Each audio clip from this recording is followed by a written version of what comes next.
Welcome to a deep dive on manifestation. Oh, yeah. That intriguing idea of turning your desires into reality just by using the power of thought and intention. Yeah. Today we're going to unpack this concept, Oh, explore its connection to the law of attraction, and even touch on some of the science behind it all. that's a big one. It A is. fascinating topic, and one that often sparks a lot of, curiosity and debate. Exactly. I mean, who wouldn't want to learn how to make their dreams come true just by thinking about them, right? Right. But is it really that simple? Let's start by breaking down what manifestation actually means. Yeah, so at its core, manifestation is the process of transforming your desires Okay. into tangible realities using focused thoughts, beliefs, and actions. Okay. It's like planting a seed and nurturing it with the right conditions. Sunlight, water, and care until it blossoms into a beautiful flower. Yeah. Your thoughts and intentions are the seeds, and your actions are the nourishment that helps them grow. Okay, that's a helpful analogy. Yeah. So it's not just about wishing for something. It's about taking concrete steps to make it happen. Yes. But where does the law of attraction fit into all of this? Okay.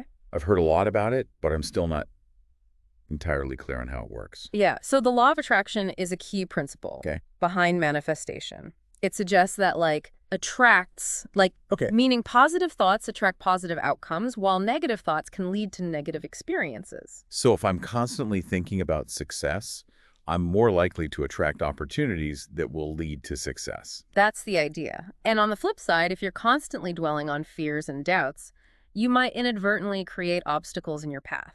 Oh, For example, if you're always worried about money, right. you might miss opportunities to earn more because your energy is focused on scarcity, not abundance. That's interesting. It makes you wonder how much of our reality we actually create through our thoughts and beliefs. Right. But let's be real. Is there any scientific evidence to support this whole law of attraction thing? Or is it just wishful thinking dressed up in fancy terminology? While the concept of manifestation itself isn't scientifically proven in a traditional sense, Okay. there is research that supports the power of positive thinking on actions and outcomes. Think of it this way. Our brains are incredibly adaptable, Right. and the more we focus on specific thoughts, the more those neural pathways become strengthened. Okay. This is the principle of neuroplasticity, and it suggests that we can literally rewire our brains to be more receptive to opportunities aligned with our dominant thoughts. So it's not just about attracting things into our lives. It's about changing the way our brains perceive and interact with the world around us. Exactly. And one example of this is the impact of visualization techniques on performance in various fields. Okay. Like sports and public speaking athletes who vividly imagine themselves winning a race often perform better because their brains have already rehearsed the experience, Okay. boosting their confidence and preparation. Okay, that makes sense. So it's not magic. It's about training your mind to focus on what you want and then taking action from that mindset. Yes. But how does visualization actually work? I mean, is it just about daydreaming, or is there a specific way to do it effectively? Visualization is about engaging all your senses, not just picturing the outcome. Right. When you vividly imagine yourself achieving your goal, see it, hear it, feel it as if it's happening in that moment. Okay. The more senses you involve, the more powerful the impact on your brain. Interesting. So if I'm trying to manifest a new job, Mm-hmm. I shouldn't just visualize myself sitting at a desk. I should imagine the feeling of confidence I'd have walking into the office, the sound of my colleagues congratulating me, maybe even the smell of fresh coffee in the break room. Exactly. It's about creating a full sensory experience in your mind, Right. which helps your brain create a stronger neural connection to the desired outcome. Okay, that makes sense. But visualization is just one part of manifestation. Right. I mean, you can't just sit around daydreaming and expect things to magically appear. What are some other practical steps we can take to start manifesting our desires? Absolutely. Manifestation is not passive. It requires action, Okay. but not just any action. It's about what we call inspired action. Okay. Inspired action. Mhm. So how is that different from just regular action?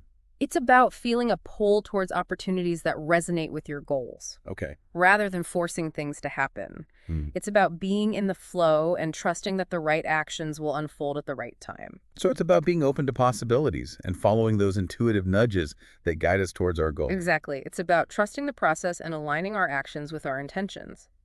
And speaking of aligning our intentions, Right. it all starts with setting clear and specific goals. So no more vague wishes or half-hearted attempts. Right. We need to get crystal clear on what we want to manifest. Precisely. Instead of just saying, I want to be rich, specify what that looks like to you. How much money do you want to have? By when? Right. What will you do with that wealth? The more detail you provide, the more powerful your intention becomes. Okay. And don't be afraid to write it down. There's something powerful about putting pen to paper and making your desires tangible. That's a great point. It's like creating a roadmap for the universe to follow. Right. So we've got clear intentions, inspired action, and the power of visualization. Anything else we should be focusing on? One more crucial element is the practice of gratitude. Gratitude. Expressing gratitude for what you already have and for what's coming your way is like sending a signal to the universe that you're ready to receive more abundance. It shifts your focus from a sense of lack to a sense of fullness, Okay. which aligns your energy with the frequency of what you want to manifest. So instead of dwelling on what I don't have, I should be grateful for the roof over my head, the food on my table, and the opportunities that are already present in my life. Exactly. And don't just think about it, feel it. Take a moment each day to truly appreciate the good things in your life, no matter how small they may seem. Okay, that makes sense. Yeah. But I think it's important to address something that might be on our listeners' mind right now. Okay. There are a lot of misconceptions about manifestation out there. Some people think it's just wishful thinking, Right. that you can just sit back and let the universe do all the work. All right. What do you say to Okay. that? Well, manifestation is not magic, and it's definitely not about being passive. Right. It requires effort, dedication, and consistency in both your thoughts and actions. Right. You have to believe in your ability to achieve your goals, Yeah. and you have to be willing to put in the work to make them happen. So it's a co-creation between our inner world and the outer world. We're setting the intention, putting in the effort, and trusting the universe to meet us halfway. Exactly. It's about aligning our thoughts, feelings, and actions with our desires, and then taking inspired action towards those goals. This is all starting to make sense. But you mentioned earlier that the law of attraction states that, attracts, Pew. Does that mean that if we focus on negative thoughts or fears, we're actually attracting negative experiences into our lives? That's a key point to consider. Okay. While it's important to remain realistic and acknowledge that challenges are a part of life, Right. dwelling on negativity can indeed create obstacles. If you're constantly focused on what you don't want, you're essentially sending out those vibes into the universe. Right. And you might be surprised by what you attract back. Okay, so it's not about denying the existence of negative thoughts or emotions. It's about recognizing them, processing them, and then consciously shifting our focus back to what we want to create. Precisely. It's about choosing to focus on the positive even when things are tough. And remember, you're not alone in this. There's a whole community of people out there who are also exploring manifestation and personal growth. Connecting with others, sharing your experiences, and supporting each other along the way can make a huge difference. That's a great point. There's power in community and shared intention. But before we dive deeper into that aspect, let's take a quick recap of what we've covered so far. Sounds good. Let's give our listener a moment to process all this amazing information. Yeah. Welcome back to our deep dive into manifestation. We've explored some key concepts so far, but there's another layer we haven't touched on yet, the role of our subconscious mind. Okay, the subconscious mind. That sounds kind of mysterious. Yeah. How does that factor into manifestation?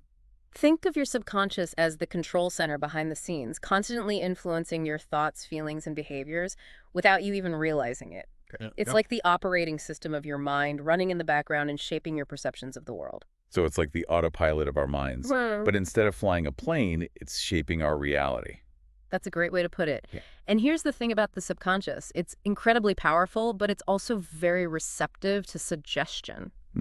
The messages we feed it, whether consciously or unconsciously, become the programs it operates from. So if we're constantly bombarding our subconscious with negative thoughts and limiting beliefs, Right. it's going to operate from that perspective, even if we consciously want something different. Precisely. It's like inputting faulty code into a computer. Okay. The output is going to be glitchy regardless of how powerful the hardware is. Okay, that makes sense. Yeah. But how do we reprogram our subconscious to align with our manifestation goals? We can't just tell it to change, right? That's where those techniques we discussed earlier come into play. Oh. Affirmations, visualization, and even hypnosis. They act as powerful tools for communicating directly with the subconscious mind and rewriting those outdated programs. Right. We talked about affirmations and visualization earlier, but I'm curious about how they actually work on a subconscious level. Okay. Is it just repetition, or there's something more to it? When you repeat affirmations consistently, especially with feeling and conviction, you're essentially sending positive messages directly to your subconscious mind. gradually replacing those old limiting beliefs with new empowering ones. It's like replacing a worn-out record with a fresh, vibrant track. So instead of constantly hearing that old scratchy recording of "I'm not good enough," we're replacing it with a new anthem of "I am worthy and capable of achieving anything I set my mind to." Exactly. And visualization works in a similar way. When you vividly imagine yourself achieving your goals, as we discussed earlier, you're creating a powerful imprint on your subconscious mind. Okay. The more you repeat this visualization, the more real it becomes to your subconscious, and the more likely it is to manifest in your reality. Okay, that's starting to make a lot of sense. Yeah. But what about hypnosis? I've always been curious about that, but it also seems a bit mysterious. Yeah. How does hypnosis tie into manifestation? Hypnosis is a state of deep relaxation and heightened suggestibility. Okay. In this state, your subconscious mind becomes more receptive to positive suggestions and affirmations. Okay. It's like bypassing the critical conscious mind, that inner critic that often doubts and questions, and accessing that deeper level directly. So it's like slipping past the security guard and going straight to the CEO's office. That's a great analogy. And in that state of heightened suggestibility, you can plant those positive seeds directly into the fertile ground of your subconscious mind. This is fascinating stuff. But I think it's important to acknowledge that changing our subconscious beliefs is not always easy. Right. It takes time, effort, and consistency. Right. You're absolutely right. It's not a quick fix, but an ongoing process of self-discovery and transformation. Right. Think of it like training for a marathon. Uh. You don't just wake up one day and run 26 miles. You need to build up your endurance, gradually pushing yourself a little further each day. And just like training for a marathon, there will be days when we feel discouraged, when we want to give up, when those old limiting beliefs try to creep back in. Yeah. What do we do with those moments? The key is to be patient with ourselves and celebrate our progress no matter how small it may seem. Acknowledge those moments of doubt, but don't let them derail you. Remember why are you pursuing this goal? What is it that you truly desire? Connect back to that deep inner motivation that sparked your journey in the first place. It's like reminding ourselves of the destination we're heading towards, even when the road gets bumpy. Exactly. And remember, setbacks are not failures. They are opportunities to learn, to grow, and to refine your approach. Embrace the journey with all its ups and downs. Right. It's in those moments of challenge that we often discover our greatest strength and resilience. So it's about shifting our perspective from seeing obstacles as roadblocks to seeing them as stepping stones on the path to our goals. Precisely. Yeah. And don't underestimate the power of support. You're not alone in this journey. Connect with others who are also exploring manifestation and personal growth. Share your experiences, support each other, and celebrate each other's successes. There's incredible power in community and shared intention. So it's not just about changing our inner world, it's about connecting with others and creating a collective energy that supports our individual growth. Absolutely. There's a synergistic effect that happens when we come together with a shared purpose. Yeah. It amplifies our individual efforts and creates a ripple effect that extends far beyond ourselves. This is all so inspiring. But let's bring it back to practical application. Okay. How can we use this understanding of the subconscious mind to enhance our manifestation journey on a daily basis? It's about integrating these techniques into your daily life. Yeah. Make affirmations a regular practice. Okay. Spend time visualizing your goals with as much sensory detail as possible. And if you're open to it, explore hypnosis as a powerful tool for transformation. And I imagine that paying attention to the information we're consuming, Right. what we read, watch, and listen to, can also have a significant impact on our subconscious mind. Absolutely. It's like choosing the ingredients for a recipe. Right. If you want to create a delicious and nutritious meal, you need to select high-quality ingredients. The same applies to the information we feed our minds. Surround yourself with positive influences. Read books, listen to podcasts, and connect with people who uplift you and support your growth. So it's about creating an environment that nurtures our dreams and aspirations, both internally and externally. Precisely. It's about consciously shaping your inner world to align with the outer world you want to create. And speaking of shaping our reality, let's talk about the fascinating and often debated topic of intuition and inner guidance. Okay, intuition. That's something I've always struggled with. Okay. Sometimes I feel like I have a strong gut feeling, Yeah. but other times I'm second-guessing myself. Yeah. How do we know when we're truly receiving intuitive guidance? And how do we develop that trust in our inner voice? That's a great question, and one that many people grapple with. It's important to remember that intuition is like a muscle. The more we use it, the stronger it Oh, becomes. it's not something we either have or don't have. It's a skill we can cultivate. Exactly. And it starts with creating space for stillness and reflection in our lives. All right. Practices like meditation journaling, spending time in nature, these can help us quiet the noise of the external world and tune into that inner frequency. So it's about carving out time to listen to that inner voice instead of constantly being bombarded by external distractions. Precisely. And as we cultivate that connection with our intuition, we become more attuned to those subtle signs and synchronicities that guide us along our path. You know, now that you mention synchronicities, I've always been fascinated by those moments when things seem to fall into place perfectly, as if orchestrated by some unseen force. Right. Is that a form of intuitive guidance? Absolutely. Those synchronicities are often breadcrumbs left by the universe, guiding us towards our highest good, even if we don't always understand the bigger picture. So it's about trusting that those seemingly random occurrences are actually part of a grander design. Exactly. It's about surrendering to the flow of life and trusting that the universe has a plan for us, even if we can't always see it. Okay. And sometimes that plan involves taking us on a detour, even if it seems like we're heading in the wrong direction. That's reassuring, Yeah. especially when things don't manifest the way we hope they would. Right. How do we deal with those disappointments and keep our faith in the process? I mean, what happens when we're putting in the effort, visualizing, affirming, taking action, but things still don't seem to be working out? That's a valid question, and it's important to acknowledge that disappointment is a natural part of life. It's okay to feel those emotions when things don't go according to plan. Right. The key is to not let those feelings consume us or derail our journey. So it's about acknowledging those feelings without letting them define us or dictate our future actions. Exactly. And it's important to remember that sometimes what we think we want might not actually be in our highest good. So it's like when those experiences are actually redirecting us towards something better, something more aligned with our soul's purpose, even if we don't understand it at the time. Precisely. And sometimes those perceived failures or setbacks turn out to be blessings in disguise. They lead us to new opportunities, new perspectives, and ultimately to a path that's even more fulfilling than what we initially envisioned. That's a powerful reminder, especially when we're feeling lost or discouraged. But how do we know when we're on the right track? Are there any signs or signals we can look for to confirm that we're heading in the right direction? One of the most reliable indicators is a sense of inner peace and alignment. Okay. When you're on the right path, things tend to flow more effortlessly. You experience more synchronicities. Opportunities seem to appear out of thin air, and you feel a sense of excitement and enthusiasm about the direction you're heading in. So it's about paying attention to those subtle cues from the universe and trusting that gut feeling that tells us we're on the right track. Exactly. And sometimes the most powerful confirmation comes from simply listening to your heart. What brings you joy? What makes you feel alive? What are you passionate about? When you align your actions with those things, you're naturally on the path to manifesting your best life. That's a beautiful reminder, but I think it's important to address something that often comes up when we talk about manifestation. People often associate it with material possessions and external success. Right. But it's so much more than that, isn't it?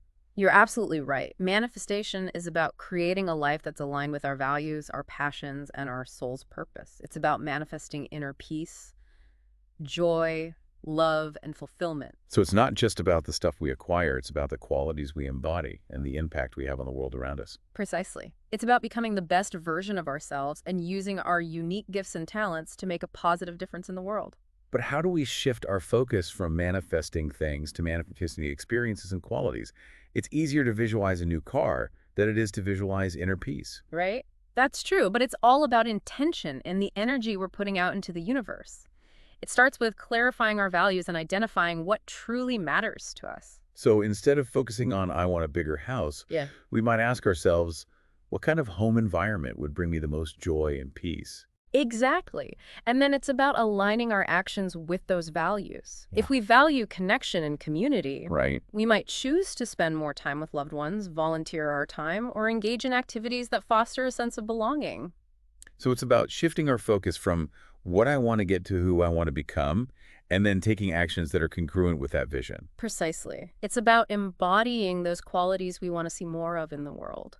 And when we do that, we naturally attract experiences and opportunities that reflect those qualities back to us. This is all so insightful. But I think there's one more layer we need to explore, the role of energy in manifestation. It's something that's often mentioned, Right. but I'm not sure I fully understand how it works. Yes. Energy is the fundamental building block of everything in the universe, Okay. including our thoughts, emotions, and even our physical bodies. Right.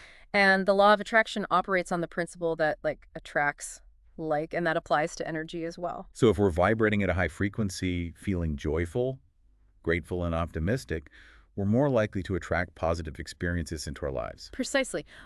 When we're in that state of high vibrational energy, Okay. we're emitting a frequency that resonates with abundance, success, and fulfillment. But if we're stuck in negativity, fear, or self-doubt, we're actually attracting more of those experiences into our lives. Unfortunately, yes.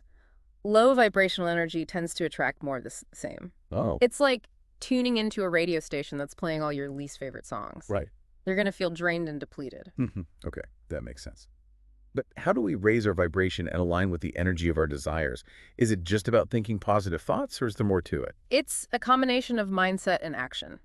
It starts with becoming aware of our current energetic state.